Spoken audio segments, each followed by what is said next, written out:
মঞ্চে আছেন বিএসএনএলইউ সর্বভারতীয় সভাপতি কমরেড অনিমেষ মিত্র, আমাদের বরিষ্ঠ নেতা সিএইচকিউর ভিপি কমরেড সুশান্ত ঘোষ এবং অন্যান্য সমস্ত নেতৃবৃন্দ, বন্ধুগণ ও কমরেড। আমি প্রথমেই সিএইচকিউর সহ সাধারণ সম্পাদক হিসেবে এবং কলকাতা টেলিফোনসের সম্পাদক হিসাবে এই সম্মেলনকে সংগ্রামী অভিনন্দন জানাচ্ছি, শুভেচ্ছা জানাচ্ছি এবং এই সম্মেলনের সাফল্য কামনা করছি। বিষয়টা হয়েছে যে কমরেড জয়রাজ তার দীর্ঘ ভাষণে সমস্তটাই আপনাদের সামনে তুলে ধরেছে। আমি শুধু গোটা কয়েক কথা আপনাদের কাছে বলবো। এই মুহূর্তে আমাদের কাছে সবচেয়ে জ্বলন্ত যে ডিম্যান্ডটা, সেটা হচ্ছে আমাদের পেনশন ডিভিশন। তার আগের পর্যায়গুলি যদি দেখেন, যেটা জয়রাজ একটু টাচ করেছেন এখানে, 2009 সালে আমাদের এআইপিডিপি এর জন্ম দিল্লিতে কনভেনশনের মধ্য দিয়ে। 2013-এ আমরা কান্নুরে প্রথম অল ইন্ডিয়া কনফারেন্স করি। এই কান্নুর কনফারেন্সে আমরা 78.2% ট্রিটমেন্ট বেনিফিট সহ সমস্ত পেন্ডিং মেডিকেল বিল ক্লিয়ার সহ একটা দাবি সনদ বার করি। আমি একটা কথা আপনাদের স্মরণ করিয়ে দিতে চাই, আমরা যখন 78.2% লড়াইটা লড়ছি, বেশ অনেক দিন হয়ে গেছে, তখন অনেক সিনিয়র কমরেড আমাদের বলেছিলেন, ও সঞ্জীবদা এই শুধু শুধু লড়ছেন, হবে না। আমরা বলেছিলাম এআইবিডিপি এর সংগঠনের উপরে ভরসা রাখুন, আমরা যে এই লড়াইতে আপনাদের আহ্বান জানাচ্ছি তাতে আসুন, আমরা অ্যাচিভ করব। 2015 সালের 20শে নভেম্বর দিল্লিতে আমরা প্রথম বড় র্যালি করি। সেই র্যালি দেখে ওখানকার পুলিশরা হতচকিত হয়ে বলছিল, पता नहीं ये बुजुर्ग लोग क्यों ऐसे जुलूस निकाला है दिल्ली में। अरे क्या बात है बताइए ना। আমরা এইভাবে লড়েছিলাম, আমরা 78.2% পেয়েছি। জয়রাজ বলেছেন, আমরা 2022 সালের 27শে আগস্ট দিল্লিতে যে ঐতিহাসিক জমায়েত করি ইস্টার্ন কোর্টে, ইস্টার্ন কোর্টের এই জমায়েত যাতে বাইরে যেতে না পারে, সারা ভারতবর্ষ থেকে প্রায় 4,500 pensioner, right from 60 to 85, they were present there. এটা নাড়া দিয়েছিল সমস্ত দিল্লিকে, এবং যাতে এই মিছিল বাইরে যেতে না পারে, আপনারা যারা জাননি তারা শুনলে অবাক হবেন, জল কামান, রাবার বুলেট, তাদের মার্সিনারিজ সমস্ত নিয়ে 3টে গেট তারা ব্লক করে দাঁড়িয়েছিল যে আমাদের বাইরে বেরোতে দেবে না। কেন? বাইরে বেরোলে এটা প্রমাণিত হবে যে দিল্লিতে যে মোদী সরকার শুধুমাত্র প্রচারে ঢক্কা নিনাদ করছে, কিন্তু তার দেশে তারই ডিপার্টমেন্ট এখন পর্যন্ত কেন্দ্রীয় সরকারের যে নিজস্ব একটা দপ্তর, রাষ্ট্রায়ত্ত দপ্তর, তার পেনশনারদের সঙ্গে তার কি বিহেভিয়ার, এটা জেনে যাবে দিল্লির মানুষ। তাই আমাদের বাইরে বেরোতে দেওয়া হয়নি। আমরা ওই কম্পাউন্ডের মধ্যে, অনিমেষও ছিল সেদিন, অনিমেষ আমাদের সঙ্গে সামনের সারি সিট ছিল, আমরা ওই কম্পাউন্ডের মধ্যেই আমরা প্রদক্ষিণ করি স্লোগান দিতে দিতে। তার এফেক্টটা এত মারাত্মক হয়েছিল, 30শে আগস্ট বিএসএনএল কর্পোরেট অফিস বাধ্য হয়েছে সমস্ত পেন্ডিং মেডিকেল বিল ক্লিয়ার করতে। সুতরাং আমরা যা অ্যাচিভ করি তা লড়াইয়ের মধ্য দিয়ে করি। নেক্সট পেনশন ডিভিশন, এটা নিয়ে বহুত আলোচনা হচ্ছে। আমরা গত 2 বছরে 6বার দিল্লি মার্চ করছি, 6 টাইমস আমরা দিল্লিতে গেছি। আমাদের দাবি নিয়ে লড়াই করেছি, আন্দোলন করেছি, যন্ত্র মঞ্চের অবস্থান করেছি, বিক্ষোভ করেছি, আমাদের সমর্থনে এনসিসিপিএ নেমে এসছে, এই সব কিছু কমরেড জয়রাজ বলেছে। যেই কথাটা গোটা বাংলায় আমি আপনাদের বলতে চাই বলবার সুবিধার জন্যে,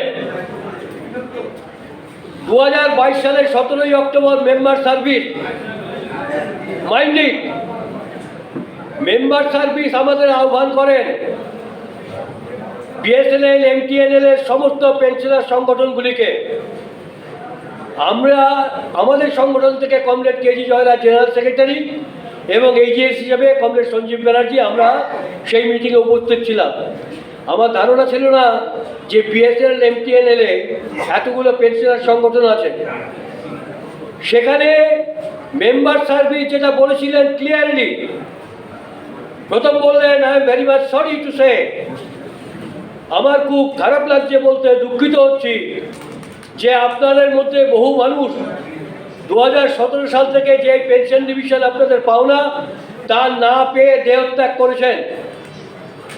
আর যাতে দেরি না হয় তার জন্য আমি আপনাদের এই মিটিংয়ে নিয়ে এসেছি মন্ত্রী এবং ডটের যে সেক্রেটারি তার নির্দেশে। So I appeal to you so that your pension division may be done with 0% fitment benefit. আমরা প্রথমে অবজেকশন রেজ করি। Comrade Jayraj prepared a very good note which was appreciated by everybody there, even the member service also, এবং almost all the union they raised their voice in favor of us. What we told कि 0% fitment benefit नामुमकिन है, আমরা দেব না। 15% fitment বেনিফিটের কথা বলা হয়েছে, তাহলে কেন তুমি 0% ফিটমেন্টের বেনিফিটের কথা বলছো? সেখানে কিন্তু ক্যাটাগরিক্যালি তিনি এই কথাটা বলেছিলেন যে your pension division will be as per of 3rd PRC, not as per of 7th CPC. আমি কেন এটা আপনাদের বলছি? একটা বিভ্রান্তি আমাদের মধ্যে ছড়ানোর চেষ্টা করা হচ্ছে, সেটা হচ্ছে এই, যেটা কমরেড জয়রাজ বলেছেন যে some organisation they went to court, Delhi ক্যাটে তারা কেস করে এবং সে দিল্লি ক্যাটে তারা রায় দেন 7 CPC মোতাবিক পেনশন ডিভিশন দিয়ে দেওয়া হোক।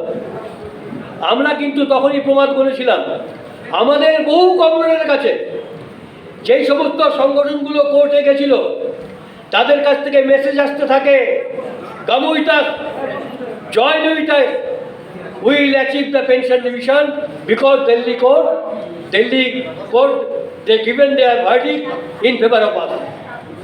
আমরা বুঝতে পেরেছিলাম এ খুব খারাপ জায়গায় চলে যাচ্ছে, কারণ এটা হতে পারে না।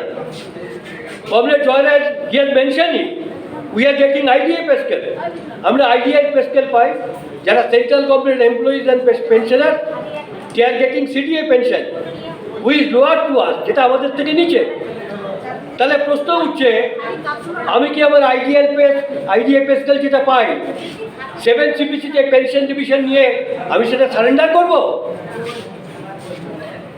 আমরা বছরে কবার দিয়ে পাই? 4 বার দিয়ে পাই। সেন্ট্রাল গভর্নমেন্ট পেনশনাররা বছরে কবার দিয়ে পায়?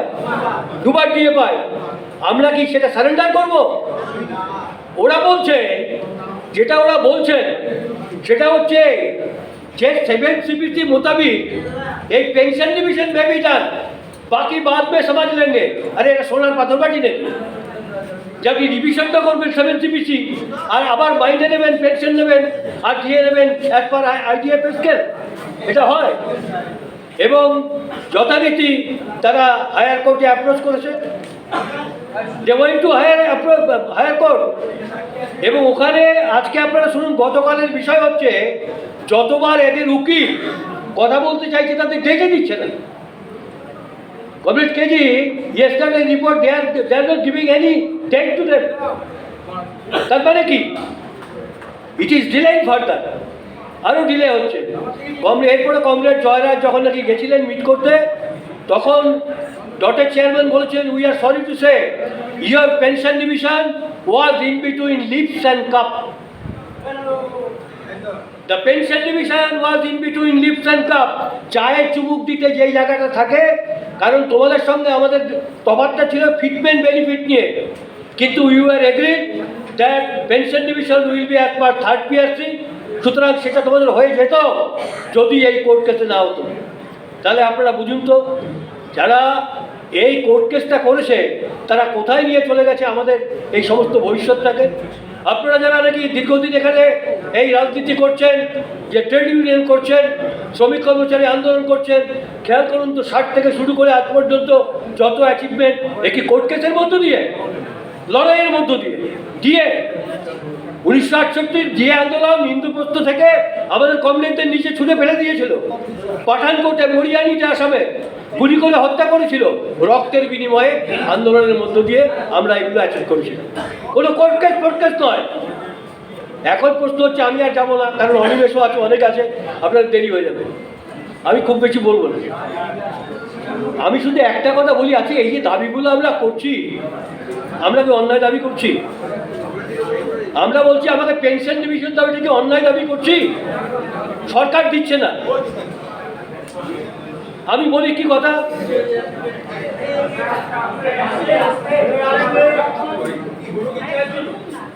এনি প্রবলেম, কোনো সমস্যা আছে? শুনতে অসুবিধা নেই তো?